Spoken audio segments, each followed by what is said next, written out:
নমস্কার বন্ধুরা, cook with dishes ফ্যামিলিতে সবাইকে জানাই স্বাগত।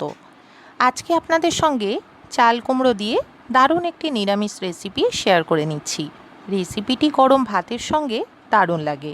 আমাদের আজকের রেসিপি চাল কুমড়োর ঘন্ট। তাহলে দেরি না করে দেখে নেওয়া যাক রেসিপিটি আমরা কিভাবে বানিয়ে নিয়েছি।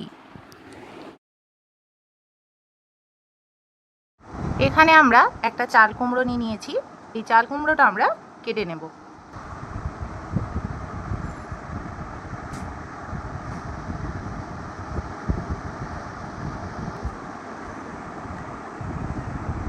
চাল কুমড়োটা এবারে আমরা কেটে নেব।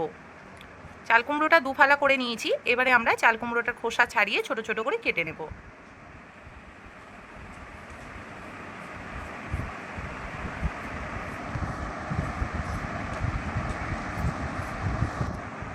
চাল কুমড়োটার খোসা ছাড়িয়ে নেওয়া হয়ে গেছে। এবারে আমরা চাল কুমড়োটা ছোট ছোট করে কেটে নেব।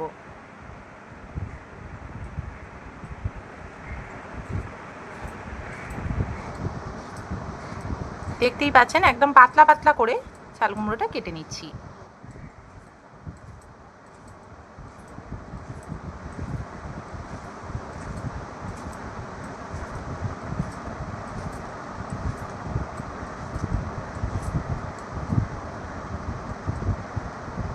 দেখতেই পাচ্ছেন চাল কুমড়োটা ঠিক কীভাবে আমরা কেটে নিয়েছি। এইভাবে আমরা বাকি চাল কুমড়োটাও কেটে নেব। চাল কুমড়োটা আমাদের কেটে নেওয়া হয়ে গেছে। দেখতেই পাচ্ছেন চাল কুমড়োটা আমরা ঠিক কীভাবে কেটে নিয়েছি। একদমই সরু সরু করে পাতলা পাতলা করে কেটে নিয়েছি। এবারে আমরা গ্যাসটা জ্বেলে নেব। এবারে আমরা গ্যাসের মধ্যে কড়াটা বসিয়ে নেব। কড়াটা গরম হয়ে গেছে। এবারে আমরা কড়ার মধ্যে পরিমাণ মতো কিছুটা সর্ষের তেল দিয়ে দিচ্ছি।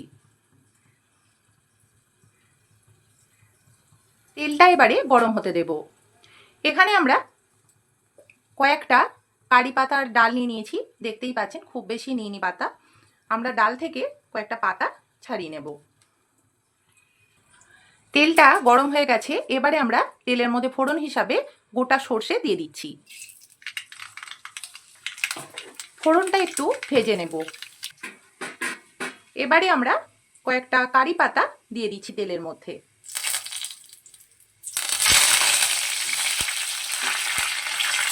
কারি পাতা এবং সর্ষেটা তেলের মধ্যে ভালো করে একটু ভেজে নেব।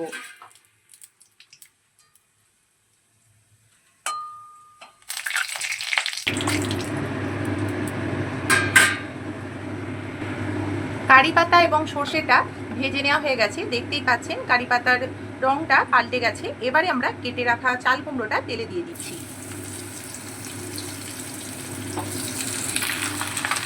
ফোড়নের সঙ্গে চাল কুমড়োটা ভালো করে নেড়ে চেড়ে মিশিয়ে নিচ্ছি।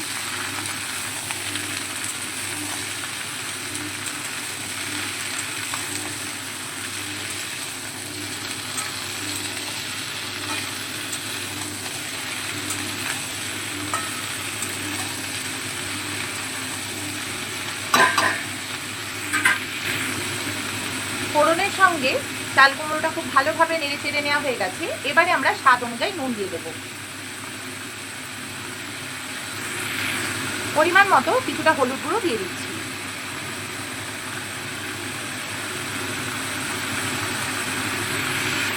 নুন এবং হলুদটা চাল কুমড়োর সঙ্গে ভালোভাবে মিশিয়ে নেব।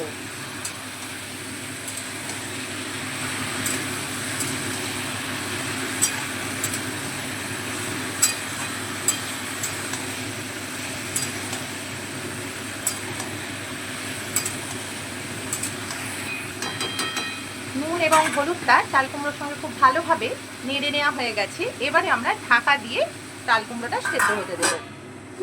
এখানে আমরা কিছুটা পরিমাণে কালো সর্ষে নিয়ে নিয়েছি আর কিছুটা পরিমাণে পোস্ত নিয়ে নিয়েছি। এবারে আমরা এই সর্ষে এবং পোস্তটা বেটে নেব।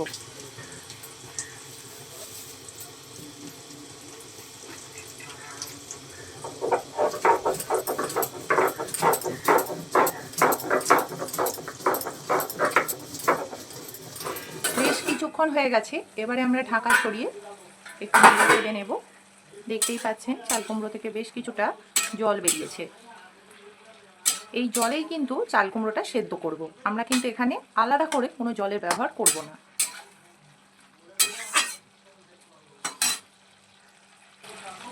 এবারে আমরা চাল কুমড়োর মধ্যে 2 থেকে 3টে চেরা কাঁচা লঙ্কা দিয়ে দেব। ঝালটা অবশ্যই আপনারা আপনাদের স্বাদ অনুযায়ী দেবেন। পরিমাণ মতো কিছুটা মিষ্টি দিয়ে দিচ্ছি। নিরামিষ তরকারিতে একটু মিষ্টি দিলে তরকারির স্বাদ দ্বিগুণ হয়ে যায়, সেই কারণে আমরা পরিমাণ মতো কিছুটা মিষ্টিটা স্কিপও করতে পারেন। মিষ্টিটা চাল কুমড়োর সঙ্গে ভালোভাবে নেড়েচেড়ে মিশিয়ে নিলাম। চাল কুমড়োটা আরও কিছুটা সেদ্ধ হবে, তাই ঢাকা দিয়ে চাল কুমড়োটা সেদ্ধ হতে দেব। বেশ কিছুক্ষণ হয়ে গেছে, এবারে আমরা ঢাকাটা সরিয়ে দেখে নেব চাল কুমড়োটা সেদ্ধ হয়েছে কিনা।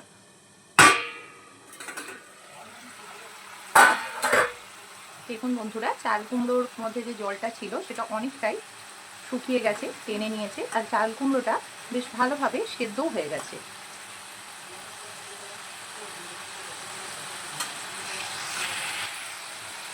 এবারে আমরা সর্ষে এবং পোস্ত যেটা বেটে নিয়েছিলাম সেটা দিয়ে দেব। সর্ষে পোস্তটা চাল কুমড়োর সঙ্গে খুব ভালোভাবে মিশিয়ে নেব।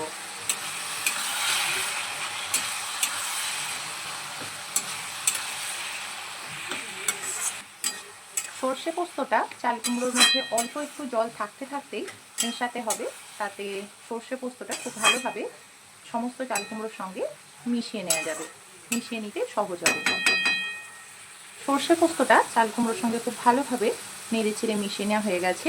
চাল কুমড়োর মধ্যে যে এক্সট্রা জলটা আছে সেটা একটু শুকিয়ে নেব।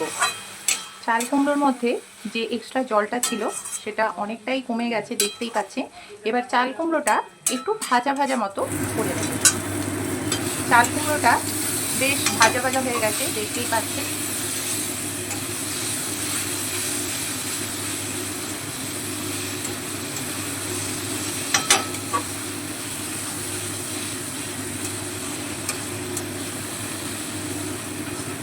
এর বেশি কিন্তু চাল কুমড়ো আর ভাজবো না। এবারে আমরা গ্যাসটা বন্ধ করে দেব। চাল কুমড়োটা একটি পাত্রে ঢেলে দেব।